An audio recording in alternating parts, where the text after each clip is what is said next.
Hello friends, आज एक ऐसे बच्चे की कहानी बता रहा हूँ आपको जिसको पैदा होते ही पीलिया हो गया था।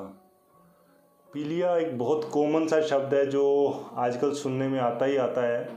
जो भी बच्चा पैदा होता है डॉक्टर बोल देते हैं कि इसका टेस्ट कराओ और पीलिया निकलता है। ज़्यादातर बच्चे सूरज की रोशनी लगाने से जैसा कि समझा जाता है ठीक हो जाते हैं। तो आज हम इस टॉपिक पर बात करेंगे। देखिए, पीलिया क्या है। पीलिया हीमोग्लोबिन, शायद आपने एक चीज़ सुनी होगी जो आप एचबी टेस्ट करते हैं। एचबी हीमोग्लोबिन के टूटने से पीलिया बनता है। ओके, ये पीलिया हर टाइम हर किसी की बॉडी में बन रहा है। मेरी बॉडी में भी बन रहा है, आपकी बॉडी में भी बन रहा है और न्यूबॉर्न बेबी के भी बन रहा है। अब जब तक बच्चा पैदा होता है तो उस पीलिए को शरीर से निकालने के लिए जिस एंजाइम की ज़रूरत होती है वो पहले 5 दिन तक आपके शरीर में डेवलप नहीं होता। इस वजह तक जो माँ के पेट में माँ का शरीर उस पीलिए को कम कर रहा था, पैदा होते ही बच्चे को खुद करना चाहिए था, लेकिन वो एंजाइम एक्टिव होता है 5 से 7 दिन के बाद। तो पहले 5 से 7 दिन तक पीलिए का लेवल धीरे धीरे बढ़ता जाता है। एक स्टेज पर आकर अगर ये वैल्यू 20 से ऊपर चली जाती है तो बच्चे को नुकसान करती है। तो हमारी कोशिश हमेशा ये रहती है कि वो पीलिया एक लेवल को क्रॉस ना करे। 20 में वैल्यू की जो बात कर रहा हूँ वो गुड वेट बेबी की बात कर रहा हूँ, जिसमें कि 3-3.5 किलो के बच्चे आते हैं।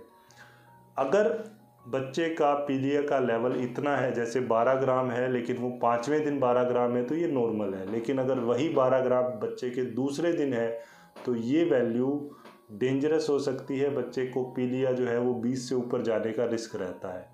तो हमें सबसे बड़ा डर क्या है, पीलिया से क्या होने वाला है।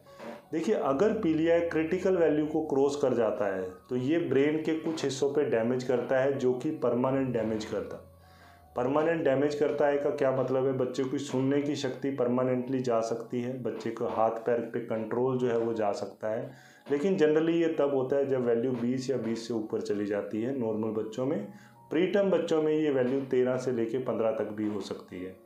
तो अगर आपके बच्चा भी पीला लग रहा है, आपके पीडियाट्रिशियन ने आपको कहा है आपके बच्चों के डॉक्टर को कि इसको एडमिट करने की ज़रूरत है, तो प्लीज़ उनकी एडवाइस फॉलो कीजिए, उसके साथ खिलवाड़ मत कीजिए। हो सकता है कि आपका बच्चा या किसी पड़ोसी का बच्चा जिसको डॉक्टर ने कहा था एडमिट करने के लिए, उन्होंने नहीं किया, वो ठीक हो गया। वो इसलिए ठीक हो गया क्योंकि 6 से 7वें दिन तक बच्चे के एंजाइम्स मैच्योर हो जाते हैं और वो पीलिया ऑटोमेटिकली कम हो जाता है, जो कि 80% केसेस में होगा। लेकिन हम वरीड हैं उन 20% केसेस के लिए, वो 20% अनफॉर्चुनेट पेशेंट्स के लिए जिन्हें सारी उम्र इस चीज़ के लिए सहना पड़ता है। तो क्या आप अपने बच्चे के लिए 20% रिस्क लेने के लिए तैयार हैं? जनरली कोई भी माँ बाप अगर इस बात को समझेगा तो वो रिस्क नहीं लेना चाहेगा। तो इसीलिए डॉक्टर भी आपके बच्चे के साथ रिस्क नहीं लेना चाहते हैं। अगर चार्ट्स के हिसाब से प्रेडिक्टिव वैल्यू उसकी 20 तक है, ये चार्ट्स बेसिकली इसी बेस पर बनाए गए हैं कि अगर बच्चे का दूसरे दिन पीलिया 12 है, तीसरे दिन 15 है, तो बहुत ज़्यादा चांस है कि वो 20 से ऊपर जाएगा। तो उसके बेस पे हम एडमिशन करना है या नहीं करना है ये डिसाइड करते हैं। अब एडमिट करके इन बच्चों का क्या किया जाता है, एडमिट करके हम इनको फोटोथेरेपी में रखते हैं। फोटोथेरेपी एक स्पेशल वेवलेंथ की लाइट होती है। कई माँ बाप हमसे पूछते हैं जी घर पे नीले रंग का बल्ब लगा लेंगे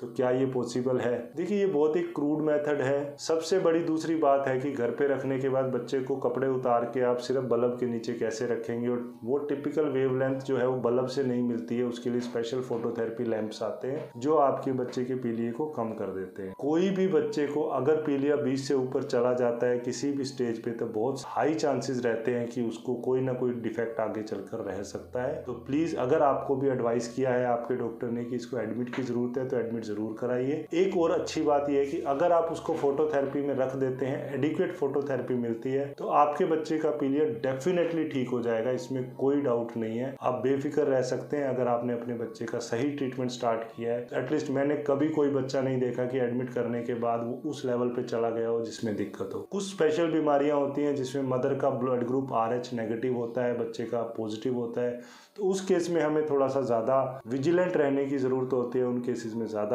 कॉम्प्लिकेशन का रिस्क रहता है। बट रूटीन में ये पीलिया डेंजरस नहीं है। एक स्पेसिफिक वैल्यू के बाद वो वैल्यू क्या है आप खुद चेक करना चाहें तो बुटानीज चार्ट नाम से आपको गूगल पे सर्च करके मिल सकता है, या बेस्ट यही रहेगा कि आपके पीडियाट्रिशियन को इस चीज़ को डिसाइड करने दें कि क्या करने की ज़रूरत। Thank you very much.